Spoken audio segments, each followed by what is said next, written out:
Hi, everyone, and welcome back to Psychedelic Art Exchange's video blog. I'm Katy, and today I'm talking with Houston Freeburg, who is perhaps one of the world's greatest experts in vintage headshop and blacklight posters. And his material is the subject of our current auction. It's entirely filled with his expansive collection, and so I wanted to bring him on to talk a little bit about these posters and what makes them so intriguing. So thank you so much for being here, Houston. Well, thank you No for having problem. me. So first off, just talk a little bit about what initially got you into collecting headshop and blacklight posters and what draws you to these. Well, I've always been a music fan, and in fact, I was in a band in my early teens, from about the age of 12 to 14, and we played mainly what they called. We were more like a garage band, Mhm. if you've heard that terminology. Yeah. And growing up in Memphis, I was. I was exposed to a lot of soul music because Memphis was the home of Stax and Volt Mhm. Records, and all the a lot of the soul music was recorded not only in Detroit but in Memphis as well. So I often went to shows, people like Diana Ross, the Temptations, the Impressions, people like that, and then and they didn't have posters at that time, but then Jimi Hendrix came out with Are You Experienced, Mhm. which everyone's familiar with, his first album on Reprise, and that completely changed my entire perspective of music. On Saturdays, of course, had the day off from school. There were three head shops in Memphis, and they were all within 30 minutes walking distance of where I grew up. Mhm. So every Saturday I would get up and go to these places and find posters that I liked, um, because I had nothing on my walls in my bedroom at home, Mhm. and no family pictures or anything, and I was really enamored by the head shop type posters, particularly the ones that effervesced under a black light. Mhm. So so I bought my first poster, which is right Ah, here, yes, the best. and that is a Pandora 1967, I believe. It's probably my favorite poster of all. It certainly puts on an act when you turn the black light on it. Yeah. Um, so I had this one, and when I start collecting, I don't stop. Anyway, one turned into about 30, which covered all the walls in my room, Mhm. and and I have put the majority of those 30 on the block at Psychedelic Art Exchange in the last two head shop auctions. And this one, I really pulled out some of the gems Yeah. that I've been very reluctant to get rid of, but they're really just sitting in archival sleeves Sure. on a rack. And it's time for me to start focusing on some of these other categories that I mentioned. To be specific about what got me into the posters was there was a store called John Simmons in Memphis, and it was about a 15-minute walk from my house in a shopping center. And he had sold curios, home decorations, modern late 60s type porcelain lamps and things like that. But down in his basement, he had a black light. He had nothing but posters, and it was about a 400 square foot room, all lit under black light, and all their posters, as I recall, were $1 each, no matter which one you got. So I eventually started going there first every Saturday and buying up whatever was new and available.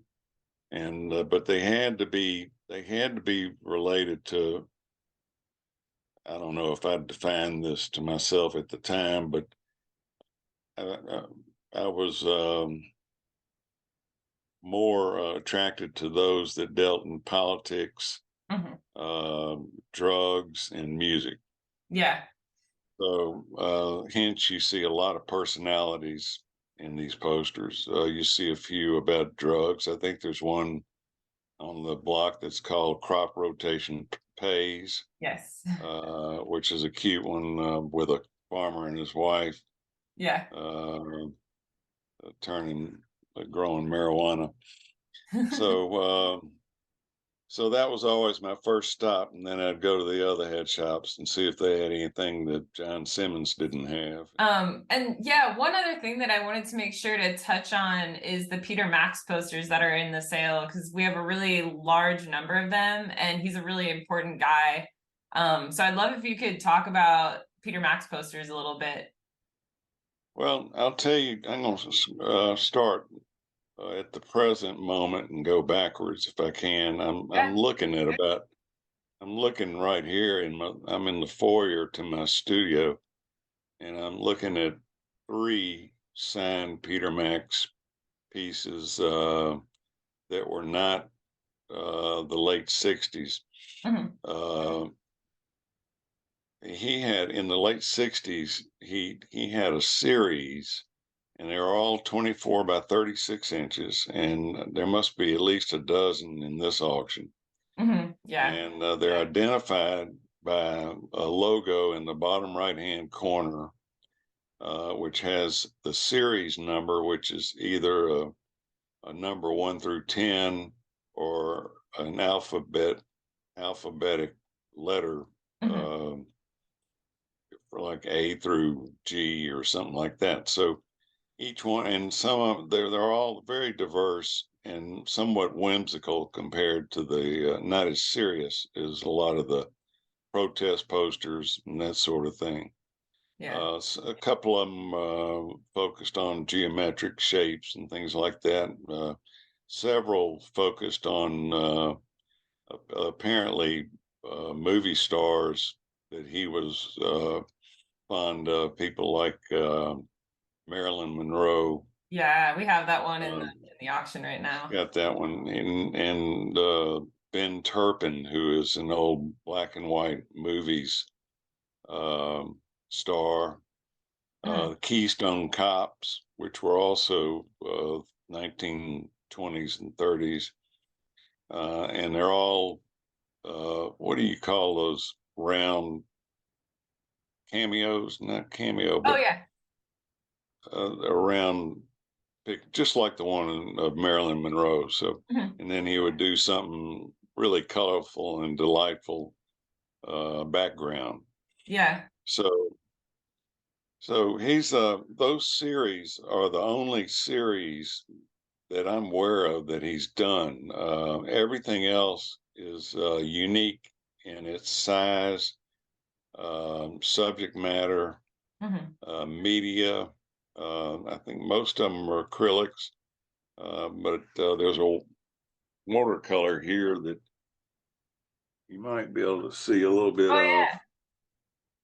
And it's signed by Peter Max at the top, and it's of the Statue of Liberty. So, he's like whatever whatever he fancied, he would put on paper, and like I said, he's now selling these original 24 by 36s, the series, the ones we have in our auction today. You go to his website, they're, last time I looked, which has been about 6 months, they were starting at $3,225. Okay, yeah. Yeah, that seems about right. Yeah. So he's apparently not reprinting them. but Yeah.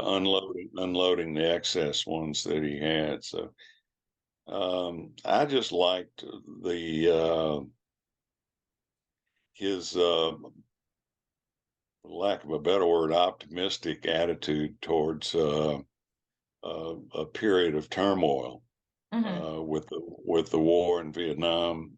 And, Hmm. he didn't do any the protest poster. He might have done like a peace sign or something, but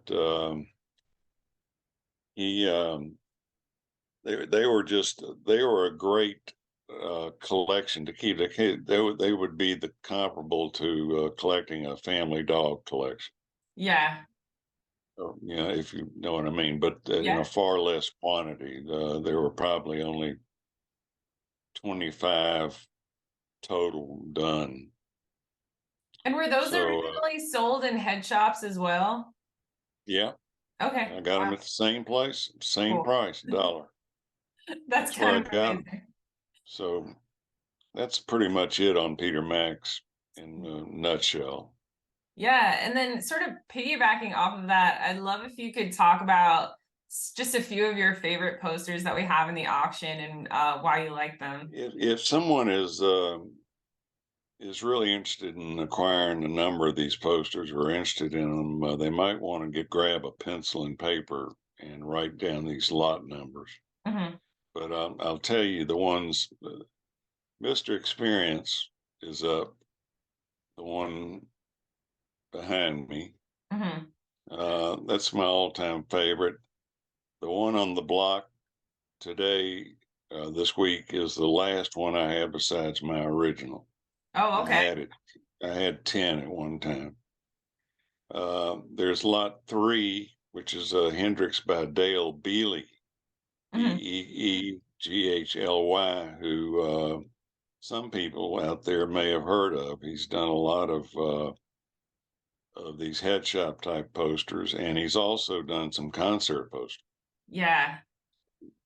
Um, Lot 10 is a real popular one called The Experienced, and it's by Joe Roberts Jr., Hmm. who did a number of blacklight posters for a number of different publishers. Hmm. Now, the ones I'm telling you now are my favorite Hendrix ones. So Yeah. then I'll get to some truly beloved ones. Lot 11 is Are You Experienced? And lot 22, which is a very rare one, is he says, I'll meet you in the next world and don't be Yeah. late. It's a quote from one of his songs. I've never seen another one in 50 years. That's the only one you've And ever had. yeah, Amazing. yeah, that lot 11, Are You Experienced, is also an incredibly rare poster. I've never Hmm. seen another one like that. And finally, Hendrix with the rainbow pattern behind him is lot 38. The ones that I would be bidding on if I were a new collector or what have you is lot 4, which is a white rabbit by East Totem West. East Totem West put out dozens of blacklight and non-blacklight posters, and it's very popular. And I get more inquiries from my website about that particular poster than any. Yeah, is the white Uh, rabbit like much rarer than some of the other ones, or is it just one that people tend to yeah, like more? It's rare. well, it's rare. Both. They Hmm. love the subject matter and the image of the rabbit in the background. Lot 43 is Lucy in the Sky with Diamonds. Hmm. That one is probably the hardest one to get rid of. It was the only one I Oh. had. It's the one I use for my website uh, back backdrop. Hmm. It's you'd see it on every page as a background, and I'm hoping that one will fall into the proper hands. It should go pretty well. There's lot 48 is a David Bowie limited edition, signed and numbered. And that one's was I think less than 100 were done, but it's not an old blacklight poster, but it's still one that would qualify for an auction such as this. Lot 61 is a piece signed by Steve Sachs, Sachs.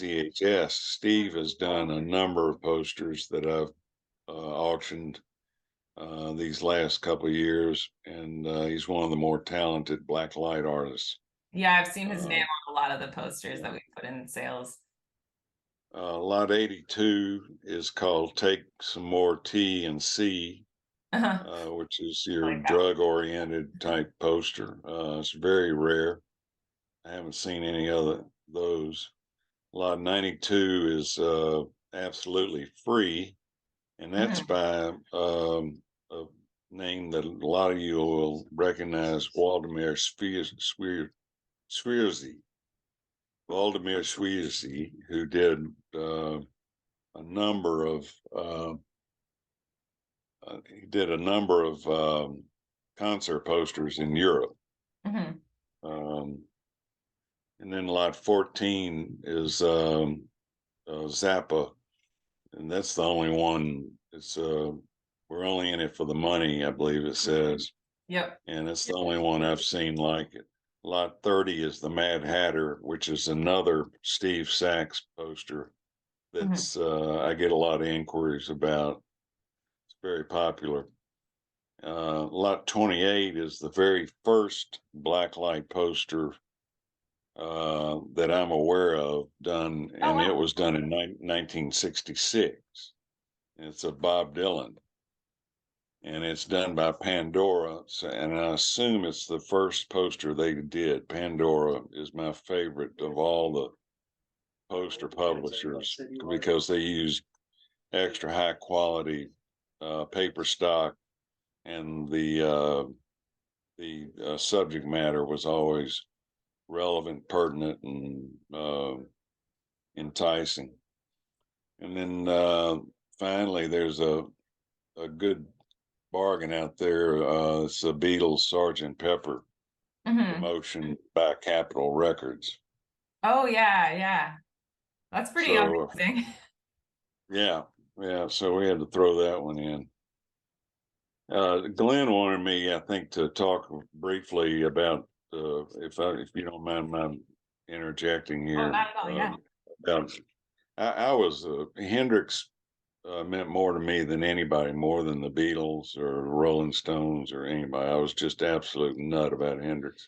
But I did go see Jimi Hendrix in Memphis when he played, and he played on April 18th of 1969 at Dallas Auditorium in downtown Memphis.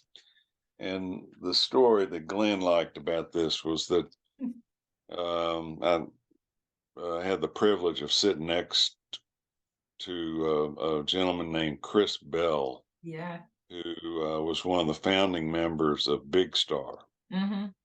And we were front row center, and he had a very nice 35 millimeter camera and shot about 50 8x10s of Jimmy. Wow. Really good shots, and he sold them for $1 each, and I bought about 20 of them, and I still have those.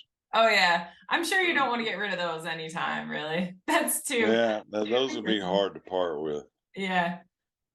So that's a very good story. Yeah, I was really glad. You know, if someone had asked me, would you rather have seen the Beatles or Jimi Hendrix? Yeah, I'd have to think about it a little bit, but it would definitely be Hendrix. I'm glad I got that under my belt. And then what else can I tell you? Oh yeah, I just wanted to ask you kind of to wrap things up, just why you think collectors should pay attention to these posters, and what makes them unique, because I think most of our audience is primarily interested in, you know, concert posters that were advertisements, but I think that these are like just as beautiful and just as interesting. So yeah, I just love for you to talk a little bit to collectors and like they should expand their collection into this. I say this quite a bit. I even gave a little lecture at a. They did a show of mine, my posters in Toledo about 10 years ago, and had great turnout and spoke to about 200 people. And I've told them that what was unique about this era was that the form of protest uh, was more peacefully approached. In other words, rather than the riots like they had in Memphis, the race riots, where they were pillaging and plundering and uh, uh, breaking into stores and things like that.